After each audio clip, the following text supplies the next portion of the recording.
వాక్యం వానవలె కురియును, సత్యం పూవలె వికసించును. సత్యం సత్యమే, సత్యం సత్యమే, సత్యం సత్యమే, సత్యం సత్యమే.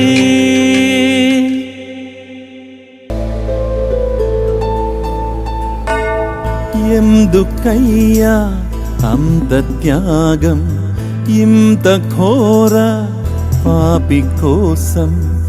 ఎందుకయ్యా అంత త్యాగం, ఇంత ఘోర పాపి కోసం? కల్వరిలో సిలువ పైన శ్రమలనోర్చి రక్తమోడ్చి ప్రాణమిచ్చిదివా, ప్రాణమిచ్చిదివా యేసయ్యా.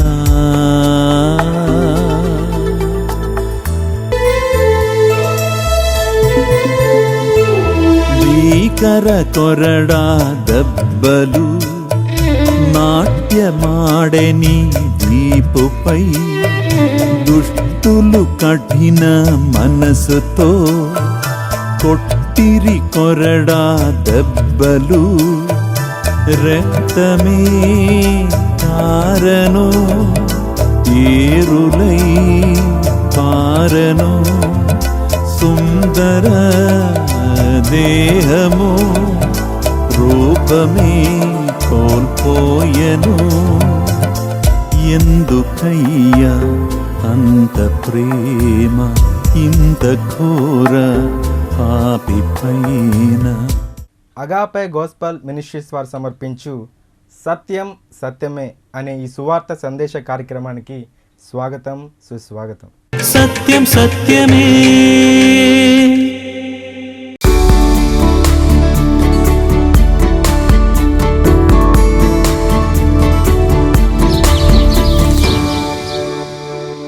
ప్రభువైన యేసుక్రీస్తు నామములో అందరికీ ప్రేమతో వందనాలు తెలియజేస్తూ ఉన్నాను. ఈ సమయంలో కొన్ని ప్రాముఖ్యమైనటువంటి విషయాలని నేను మీతో పంచుకోవాలని ఆశపడుతున్నాను. చాలామంది తమ తమ జీవితాలలో అనుకొనని ఆపదలలో చిక్కుకుంటూ ఉంటారు, కష్టాలలో శ్రమలలో చిక్కుబడుతూ ఉంటారు. ఇది సహజం.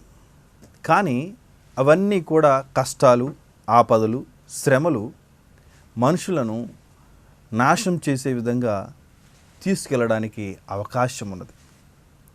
ఎప్పుడు అంటే మనం ఆ సమయంలో సరైనటువంటి సొల్యూషన్, సమాధానము, మార్గము మనకి దొరకనప్పుడు తప్పనిసరిగా మనం పడిపోయేటువంటి అవకాశం ఉన్నది. అయితే ఈ సమయంలో బైబిల్ గ్రంథంలో రాయబడినటువంటి మనకు ఒక వ్యక్తి ఉన్నారు. ఆయన దావీదు గారు.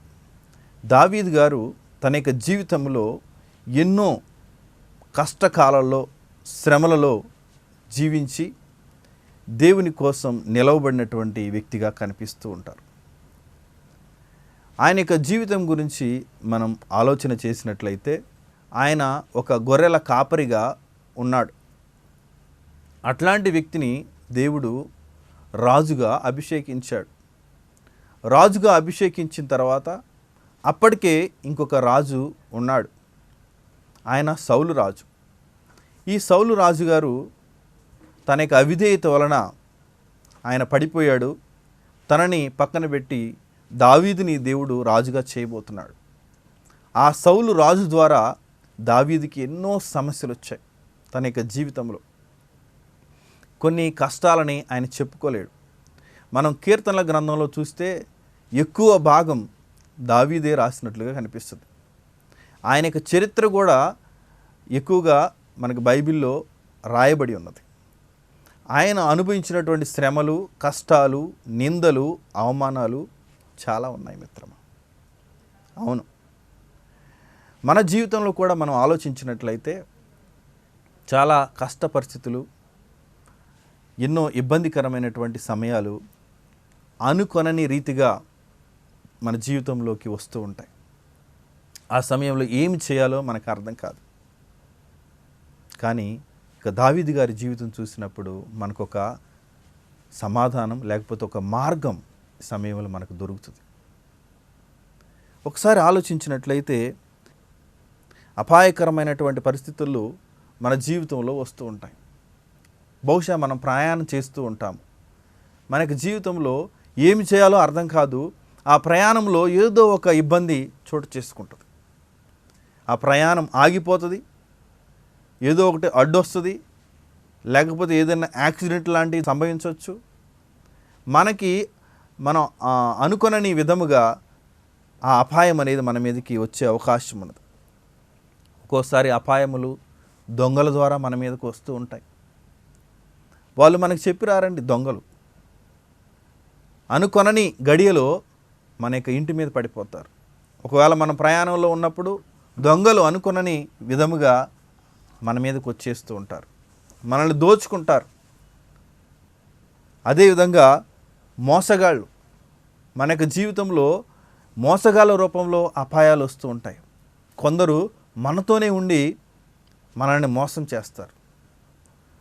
కొందరు అనుకొనని విధముగా మనల్ని మోసం చేసి ఆ యొక్క అపాయములలో చిక్కుబడిపోయేటట్లుగా మనం చేసి మనల్ని నాశనం చేస్తారు, మనల్ని దోచుకుంటారు, మనల్ని పడగొడతారు. దీని గురించి నువ్వు దిగులు పడవద్దు. దావీదు జీవితంలో మనం చూసినట్లయితే 138వ కీర్తనలో ఆయన గురించి రాయబడ్డది. ఆయన ఒక మాట అన్నాడు. 138వ కీర్తన 3వ వచనములో, నేను మొర్రపెట్టిన దినమున నీవు నాకు ఉత్తరమిచ్చితివి, నా ప్రాణములో త్రాణ పుట్టించి నన్ను ధైర్యపరిచితివి అన్నాడు. నేను నీకు మొర్రపెట్టినప్పుడు నీవు నా ప్రార్థన ఆలకించితివి, నా ప్రాణములో త్రాణ పుట్టించి నన్ను ధైర్యపరిచితివి అంటున్నాడు. అంటే అట్లాంటి సమయంలో ఒకవేళ దొంగలు కానీ మోసగాళ్ళు కానీ మనకి జీవితంలో అనుకొనని అపాయములు మన జీవితంలో సడన్గా వచ్చినప్పుడు మనం చనిపోతామేమో, మన యొక్క ప్రాణం ఇక పోతుందేమో అని మనం అనుకుంటాం. లేదు మిత్రమా, దావీదు జీవితంలో కూడా శత్రువులు తన మీదకి వచ్చేశారు. తనకి ఎన్నో అపాయాలు జరిగాయి. తన మీదకి దండెత్తి సౌలు రాజు దావీదుని పట్టుకొని చంపేసేయండి, ఎందుకంటే దావీదుని దేవుడు రాజుగా నియమించబోతున్నాడు, నేను తప్ప వేరే రాజు ఉండకూడదని సౌలు అనుకుంటూ ఉన్నాడు. సౌలుకి వచ్చినటువంటి ఆ యొక్క అసూయ వలన ఆయన కొంతమంది సైనికులను పంపించి దావీదుని చంపించడానికి ప్రయత్నం చేశారు. దావీదు సుఖంగా నిద్రపోవట్లేకపోతున్నాడు. దావీదు ఎక్కడో అడవుల్లో ఉంటున్నాడు. శత్రువులు ఎప్పుడు తన మీదకి వస్తారో అర్థం కాదు. అట్లాంటి భయంకరమైనటువంటి అపాయకరమైన పరిస్థితుల్లో నీవు నన్ను కాపాడావు ప్రభువా అంటున్నాడు. నీ యొక్క సమస్య బహుశా ఇట్లాంటి అపాయకరమైన పరిస్థితులేమో. నువ్వు దిగులు పడొద్దు. దావీదుని కాపాడినటువంటి దేవుడే ఈ సమయంలో నిన్ను కూడా కాపాడతాడు. ధైర్యంగా ఉండు, ఆయనకి మొరపెట్టు. అందుకనే దావీదు ఏమంటున్నాడు, నేను నీకు మొర్రపెట్టాను, నీవు నాకు త్రాణ పుట్టించితివి, నా యొక్క ప్రాణానికి మరలా చనిపోతున్న నా ప్రాణాన్ని నీవు లేపావు అన్నట్లుగా మాట్లాడుతున్నాడు. అది ఒకసారి కాదు సంభవించింది, ఎన్నోసార్లు సంభవించింది. ఆ దేవుడే ఇప్పుడు ఉన్నాడు. ఆ దేవుడే ఇప్పుడు కూడా నీ ప్రార్థన కూడా ఆయన ఆలకిస్తాడు, సహాయం చేస్తాడు. తన యొక్క జీవితంలో అపాయములు సంభవించినప్పుడు కాపాడాడు దేవుడు. అదేవిధంగా రెండవదిగా తన యొక్క జీవితంలో అవమానాలు కూడా సంభవించినప్పుడు దేవుడు తనని నిలవబెట్టాడు. మిత్రమా, తాను తల దాచుకోవడానికి అడవుల్లోకి వెళ్ళిపోయాడు, అక్కడికి పారిపోయాడు. తనకి ఎక్కడి నుంచి వస్తుంది సహాయం? బంధువులు కానీ మిత్రులు కానీ తనని అవమానిస్తూ ఉన్నారు. నీవు రాజువా? నిన్ను ఎవరు రాజుగా నియమించారు? తనని చంపడానికి సౌలు నియమించుకున్నటువంటి వ్యక్తులు వస్తూ ఉన్నారు. ఈ యొక్క దావీదు తలదాల్చుకోవడానికి పక్క దేశానికి కూడా వెళ్ళాడు. పక్క దేశానికి వెళ్తే దావీదు వాళ్ళ నుంచి తప్పించుకోవడానికి కొంచెం పిచ్చివాడిలాగా ఆయన నటించాడు. ఇట్లాంటి వాడు దావీదు గొప్ప యోధుడు అనుకున్నామే అని అక్కడ రాజు అవహేళన చేస్తాడు దావీదుని. అక్కడ అవమానాన్ని అనుభవిస్తాడు. దావీదు అంటాడు, దేవుడు మాకు సహాయం చేయబోతున్నాడు, ఈ సమయంలో నాతో పాటు కొంతమంది వచ్చి నాకు సహాయం చేస్తున్నారు, మేమందరం పోషణ నిమిత్తం మాకు ఎవరైనా వచ్చి సహాయం చేయమని అడిగినప్పుడు ఎవరు సహాయం చేయడానికి రాలేదు. ఎవరు నిన్ను రాజుగా నియమించేది అని అన్నారు. దావీదు ఎన్నో అవమానాలు గుండా వెళ్ళాడండి. దావీదు కోరుకుంటే కాదు ఆయన రాజుగా నియమింపబడ్డది, దేవుడు కోరుకున్నాడు. దావీదు ఒకవేళ కోరుకొని తాను రాజుగా ఉండాలని వచ్చి తన అవమానాలు పాలైతే అది వేరు. కానీ దేవుడే తనని రాజుగా నియమిస్తూ ఉన్నప్పుడు తనకి అవమానాలు ఎదురయ్యాయి. దావీదు కొంతకాలం తనతో ఉన్నటువంటి కొంతమంది సైన్యంతో తాను నివసిస్తూ ఒక ప్రాంతంలో ఉంటూ ఉన్నప్పుడు కూడా ఇశ్రాయేలీయులు కొంతమంది ఆయన దగ్గరకు వచ్చి అవహేళనగా మాట్లాడి తనని నిందించి తనకి వ్యతిరేకంగా ఉన్నప్పుడు కూడా ఆయన దిగులు పడలేదు. అసలు నీవు ఎంతటి వాడివి, నీ జీవితం ఎంతటిది అని అన్నప్పుడు కూడా దావీదు దిగులు పడలేదు. దావీదుని దేవుడు ఎప్పటికైనా తనని నిలవబెడతాడని, తనని దేవుడు ఆ యొక్క అవమానాన్ని తీసివేసి గొప్ప ఆశీర్వాదాన్ని ఇస్తాడని దేవుడు తనని ధైర్యపరిచాడు. దేవుడు తన యొక్క అవమానాన్ని తీసివేసి తనని ఆశీర్వదిస్తాడని తాను విశ్వసించాడు. తద్వారా నిజమైన సహాయాన్ని పొందుకున్నాడు. ఈ యొక్క కీర్తనల గ్రంథం 138వ కీర్తనలోనే 6వ వచనంలో మనం చూసినట్లయితే, యెహోవా మహోన్నతుడైనను ఆయన దీనులను రక్షపెట్టును, ఆయన దూరము నుండి గర్విష్ఠులను బాగుగా ఎరుగును. దీనులను యెహోవా లక్ష్యపెట్టును. ఒకవేళ అవమానాల చేత అవహేళనల చేత నిన్ను ఎంతోమంది కృంగదీస్తూ నిన్ను పక్కన పెట్టివేసి నీకు విలువ లేకుండా చేస్తూ ఉన్నారా? నిన్ను బాగా తగ్గించేస్తున్నారా? ఇక్కడ గమనించండి, నీవు అట్లాంటి పరిస్థితుల్లో దిగజారిపోయినటువంటి పరిస్థితుల్లో నిన్ను ఉంచి అందరూ చూస్తున్నారా? అయితే అట్లాంటి దీనస్థితిలో ఉన్నటువంటి వారిని యెహోవా లేవనెత్తుతాడు.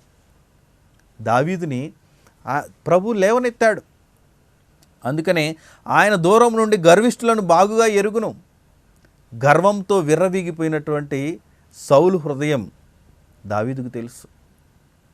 ఎంతోమంది ఇశ్రాయేలీయులు తనకు వ్యతిరేకంగా తిరిగారు, అవన్నీ చూశాడు. కాకపోతే వాటన్నిటినీ కూడా దేవుడు ప్రత్యేకంగా చూస్తూ ఉన్నాడు. ఆ యొక్క గర్విష్ఠుల నుంచి కూడా దావీదుని తప్పించాడు. నిన్ను దేవుడు తప్పిస్తాడు.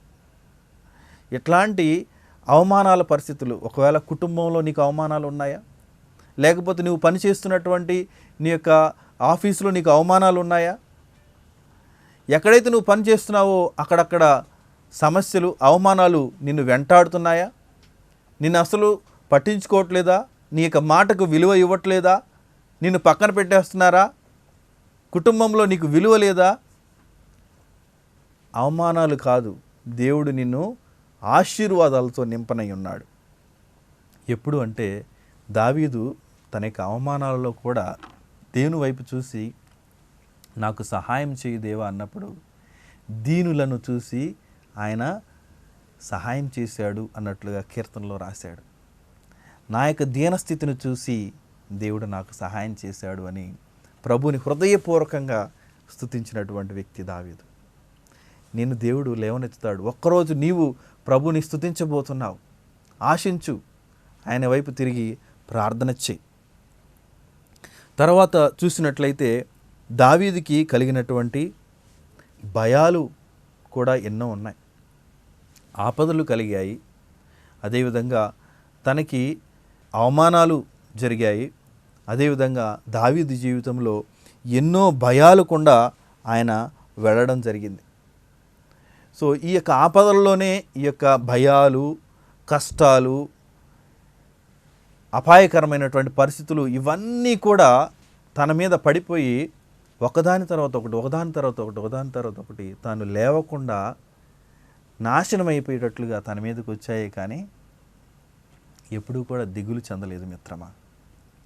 ఎందుకంటే నన్ను కాపాడే నా దేవుడు ఉన్నాడు అని దేవునికి ఎప్పుడూ మొరపెట్టేవాడు. ప్రభువా నాకు సహాయం చేయి అని అడగంలోనే ఆపదల నుంచి తప్పించేవాడు. ప్రభువా నన్ను విడిపించు శత్రువుల నుంచి అని అడిగినప్పుడు శత్రువుల చేతిలో నుంచి తనని దేవుడు విడిపించాడు. అట్లాంటి భయాలన్నింటినీ కూడా తొలగించి ధైర్యాన్ని అనుగ్రహించాడు. బహుశా నీవు కూడా వీటన్నిటినీ కూడా మనసులో పెట్టుకొని భయాలతో ఉన్నావా?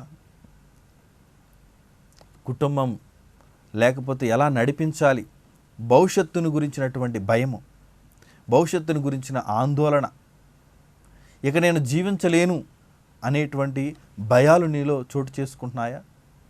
ఈ యొక్క గడ్డు పరిస్థితులు ఇవన్నీ కూడా నీ మీదకి వస్తూ ఉంటాయి. దావీదు గురించి ఆలోచిస్తే ఆయనకి తినడానికి తిండి కూడా సరైన విధంగా దొరికేది కాదు. అడవిలో జీవిస్తూ ఉన్నప్పుడు ఆహారం దొరికేది కాదు. మరి ఆకలి కడుపు కాలిపోతూ ఉంటే చాలా బాధగా దిగులుగా ఉంటుంది. ఇక నేను బ్రతకనేమో అనేటువంటి భయం. కానీ దేవుడు పోషించలేదా? దేవుడు పోషించాడు. నీ యొక్క భయాలని ఆయన తొలగిస్తాడు. నీ భయాల నుంచి విడిపించేవాడు నీ దేవుడే, నేను సృష్టించినటువంటి దేవుడు యేసుక్రీస్తు ప్రభు. భయాలలో నీ యొక్క హృదయం కృంగిపోయి ఇక నా జీవితం విచ్ఛిన్నం అయిపోయిందని నువ్వు అనుకుంటున్నావేమో. నీలాంటి వ్యక్తులు చాలామంది ఉన్నారు. వాళ్ళందరూ కూడా ప్రభువుని ఆశ్రయించారు. భయాల నుంచి దేవుడు వారిని విడిపించారు. నీవు కూడా ఎందుకు ఆలోచిస్తున్నావు? ఒకసారి ప్రభువుని ఆశ్రయించు. నీ భయాల నుంచి ఆయన నిన్ను విడిపిస్తాడు. ఈ విధంగా ఆయన ఎన్నో హేళనలు, ఎన్నో అవమానాలు, ఎన్నో భయాలు, ఎన్నో అపాయములు, ఎన్నో ఆపదలు తనని చుట్టుముట్టేసి చుట్టూతా వచ్చినప్పటికీ కూడా నెమ్మది కలిగి ఉండి ఆ ప్రభుని స్తుతించి దేవుని సహాయాన్ని కోరుతూ, సహాయాన్ని పొందుకుంటూ తన యొక్క జీవితంలో తాను ముందుకు వెళ్ళడం జరిగింది. అయితే ఇంకా చాలా రకాల సమస్యల్లో కూడా మనుషులు చిక్కుబడుతుంటారు. దావీదు జీవితంలో చూసినట్లయితే దావీదుకి సిగ్గు కలిగించేటువంటి పరిస్థితులు కూడా కొన్ని వచ్చాయి. అవేంటో తెలుసా?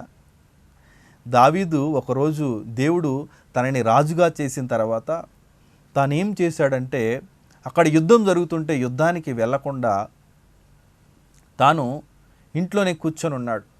తన యొక్క మేడగదిలో అటు ఇటు తిరుగుతూ ఆ రోజు ఏ పని చేయకుండా ఉండి ఒక స్త్రీని చూసి ఆ స్త్రీని మోహించి తాను ఆ రోజు వ్యభిచారం చేశాడు. తాను ఆ రోజు పాపం చేశాడు. ఎవరికీ తెలియదన్నట్లుగా కప్పిపుచ్చడానికి ప్రయత్నం చేశాడు. ఏ స్త్రీతో తాను శయనించాడో ఆ స్త్రీ యొక్క భర్తని యుద్ధంలో ముందు లైన్లో పెట్టి చంపించాడు, హత్య చేశాడు. ఒకవేళ ఆ భర్తకి తెలిస్తే పరిస్థితి ఏమిటో అని ఈ స్త్రీతో ఈ విధంగా వ్యభిచారం చేశాడు, భర్తని చంపించాడు. ఎవరికీ తెలియదు అన్నట్లుగా ఉండిపోయాడు. కానీ ఇవన్నీ దేవుడికి తెలుసు కదా. ఆ సమయంలో దేవుడు నాతాను అనే ఒక ప్రవక్తని పంపించి విషయాలన్నీ కూడా దావీదుకి చెప్పాడు. దావీదు, నువ్వు ఎవరికి తెలియదు అన్నట్టుగా నువ్వు ఉన్నావా? నీవు చేసినటువంటి పాపము అది దేవుని సన్నిధిలో దేవుడు చూశాడు. నీవు చేసిన పాపాన్ని దేవుడు చూశాడు. ఎవరికి తెలియదని నువ్వు అనుకుంటున్నావు, దాన్ని నువ్వు ఒప్పుకో అని చెప్పినప్పుడు దావీదు తన యొక్క గదిలోనికి వెళ్ళి ఏడ్చాడు. మన బైబిల్ గ్రంథంలో రాయబడ్డది. అంటే అంత తీవ్రంగా తాను చేసిన పాపం వలన సిగ్గుపడి తన యొక్క పాపాలని మాత్రమే కాదు, సిగ్గు కలిగేటువంటి పరిస్థితులు వచ్చే అవకాశం కూడా ఉన్నది. ఎప్పుడు? మనం పాపము చేసినప్పుడు, మనం దోషము చేసినప్పుడు, ఎవరికీ తెలియకుండా రహస్యమైనటువంటి కార్యాలు చేసినప్పుడు మనం సిగ్గుపడేటువంటి అవకాశం ఉన్నది. ఆ సిగ్గు నుంచి కూడా దేవుడు నిన్ను విడిపిస్తాడు. ఒకవేళ అలా సిగ్గుపడి నిన్ను నువ్వు దాచుకొని, ఒకవేళ నిన్ను నువ్వు చంపుకోవాలని నువ్వు అనుకుంటున్నావేమో, నీవు సిగ్గుపడొద్దు, నీవు భయపడొద్దు. ఈ క్షణంలో ప్రభు సన్నిధికి వచ్చి ఒప్పుకో. దావీదు ఏం చేశాడో తెలుసా? దేవుని సన్నిధికి వెళ్ళి తన యొక్క పాపాలను ఒప్పుకున్నాడు. తన పాపాలని కప్పుకోలేదు, ఒప్పుకున్నాడు. నీవు పాపాలని కప్పుకోకుండా ఒప్పుకున్నట్లయితే దేవుడు క్షమిస్తాడు. ఇంకా నువ్వు పాపాలను కప్పుకున్నట్లయితే దేవుడు ఒకరోజు అందరికీ తెలిసేలా నీ పాపాలన్నీ కూడా బట్టబయలు చేస్తాడు. అప్పుడు ఇంక నువ్వు సిగ్గుతో ఇంకా భరించలేవు మిత్రమా. కాబట్టి ఇదే సరి అయినటువంటి సమయం. ఈ క్షణంలోనే నీ యొక్క పాపాలని ఒప్పుకో, లేకపోతే ఆ సిగ్గుతో మనం ఇంకా క్షీణించిపోతాము. లేకపోతే అవన్నీ కూడా మనకి అనారోగ్యపరమైన సమస్యలు తీసుకొచ్చి మనల్ని చివరికి నాశనానికి తీసుకువెళ్తాయి. ఈ పాపాలు మనల్ని ఇక్కడ చంపడం మాత్రమే కాదు మిత్రమా, మనల్ని నరకంలో కూడా పడవేస్తాయి. ఇక సిగ్గు కలిగించేటువంటి ఈ పాపాలు నిన్ను దేవుని నుంచి దూరం చేసి చివరికి నిన్ను నాశనంలో నెట్టివేసి నీ యొక్క జీవితాన్ని నరకంలో పెడుతుంది. ఇక నువ్వు అక్కడి నుంచి నువ్వు బయటికి రావాలన్నా రాలేవు మిత్రమా. నరకం బహు భయంకరమైంది. దాని నుంచి కాపాడడానికి యేసుక్రీస్తు ప్రభువారు పరలోకం నుంచి దిగివచ్చి ఈ లోకంలో నీకు బదులుగా నీ స్థానంలో నీవు అనుభవించాల్సినటువంటి అవమానాలను, నీవు అనుభవించాల్సినటువంటి శిక్షను ఆయన భరించి ఆయన తనపై వేసుకుని చనిపోయాడు. నీ కోసం ఆ శ్రమల్ని అనుభవించాడు. నీవు చేసిన చెడు ఆలోచనలు బట్టే ఆయన ముళ్ళ కిరీటాన్ని ధరించుకున్నాడు. నువ్వు చేసిన అపవిత్రమైన కార్యాలను బట్టే తన యొక్క శరీరాన్ని ప్రభు చీల్చుకున్నాడు. మనం నడిచినటువంటి పాపపు నడకలను బట్టి ఆయన కాళ్ళ మీద మేకులు కొట్టించుకున్నాడు. మనం చేసిన అపవిత్ర క్రియలను బట్టి చేతుల్లో ఆయన మేకులు కొట్టుకున్నాడు. ప్రభు చేసినటువంటి ఆ గొప్ప త్యాగాన్ని బట్టే నీ యొక్క పాపాలు ఇప్పుడు క్షమింపబడుతున్నాయి. అందుకనే నిన్ను సిగ్గు నుంచి విడిపించేది, నిన్ను పాపం నుంచి కాపాడేది, నీ యొక్క పాపములు కడిగి వేసేది యేసుక్రీస్తు ప్రభువారు మాత్రమే. ఆ సమయంలో దావీదు దేవుని దగ్గరికి వెళ్ళి మోకరించి ఏడ్చి ప్రార్థన చేసి నన్ను క్షమించు ప్రభువా అని ప్రభుని అడిగాడు. ప్రభు క్షమించాడు. తర్వాత దావీదు జీవితం చక్కగా మార్చబడ్డది. దేవుని హృదయానుసారుడు అనేటువంటి బిరుదు దావీదుకి వచ్చింది. కాబట్టి దావీదు యొక్క జీవితం ఈ సమయంలో మనకొక మాదిరికరంగా ఉన్నది. ఎట్లాంటి గడ్డు పరిస్థితులైనా, ఎట్లాంటి అపాయకరమైన పరిస్థితులైనా, ఎట్లాంటి అవమానాన్ని కలిగించేటువంటి పరిస్థితులైనా, ఎట్లాంటి భయాలైనా దేవుడు సహాయం చేయడానికి సిద్ధంగా ఉన్నాడు. ఎట్లాంటి పాపములలో నువ్వు కూరుకుపోయినా నిన్ను విడిపించడానికి కూడా దేవుడు సిద్ధంగా ఉన్నాడు. ఒక్కసారి నీ యొక్క మనస్సుని ప్రభు వైపు తిప్పినట్లయితే ఆయన నీకు సహాయం చేస్తాడు. అందుకనే ఈ కీర్తన గ్రంథం 138వ కీర్తనలో చివరి భాగంలో 7వ వచనం 8వ వచనాల్లో ఈ మాటలు రాయబడ్డాయి. నేను ఆపదలలో చిక్కుబడి ఉన్నను, నీవు నన్ను బ్రతికించదవు. నా శత్రువుల కోపము నుండి నన్ను రక్షించుటకై నీవు నీ చేయి చాపెదవు.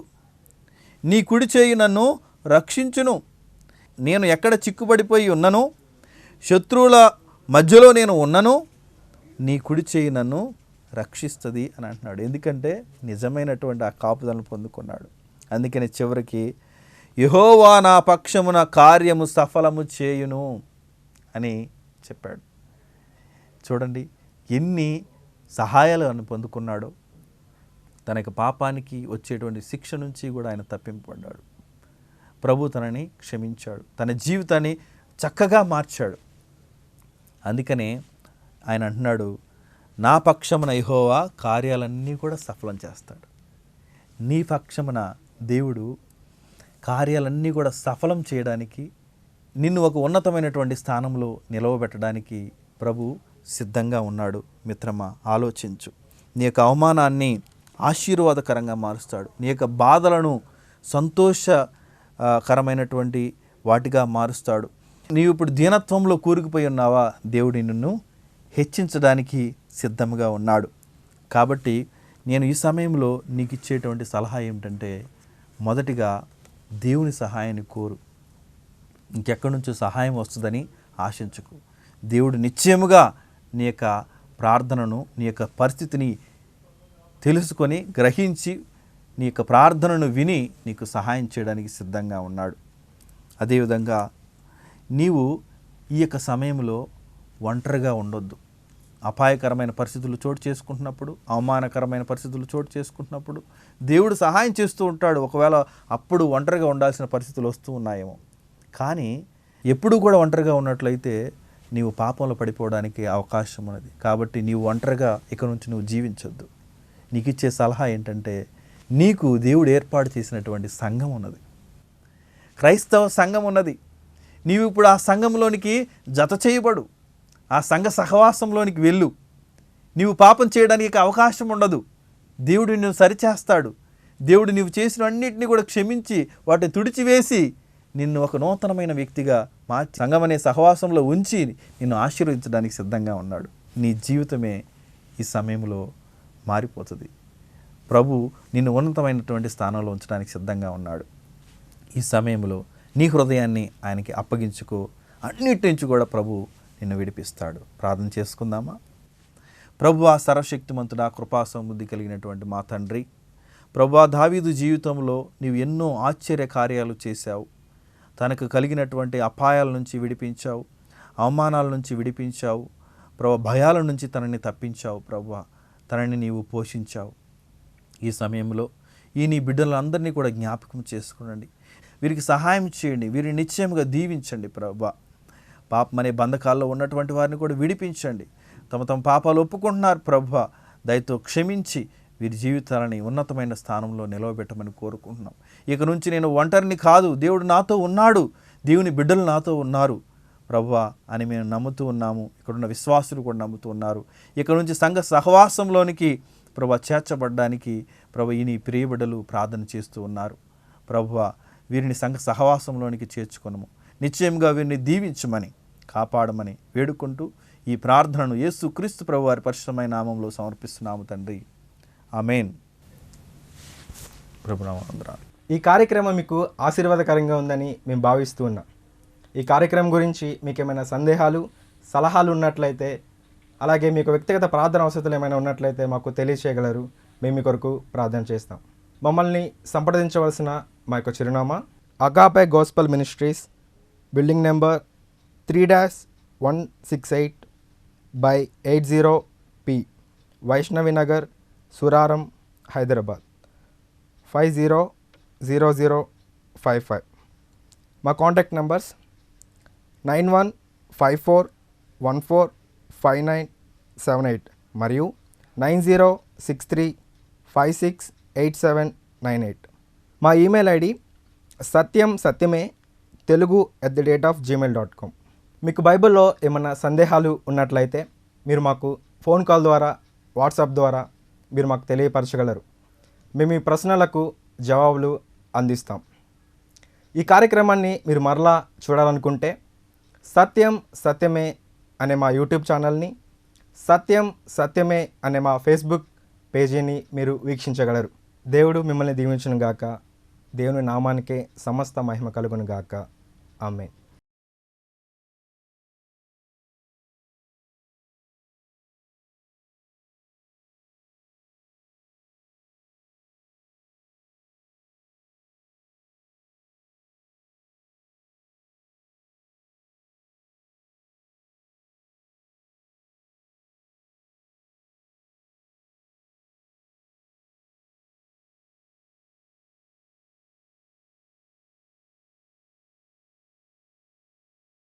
సత్యం సత్యమే.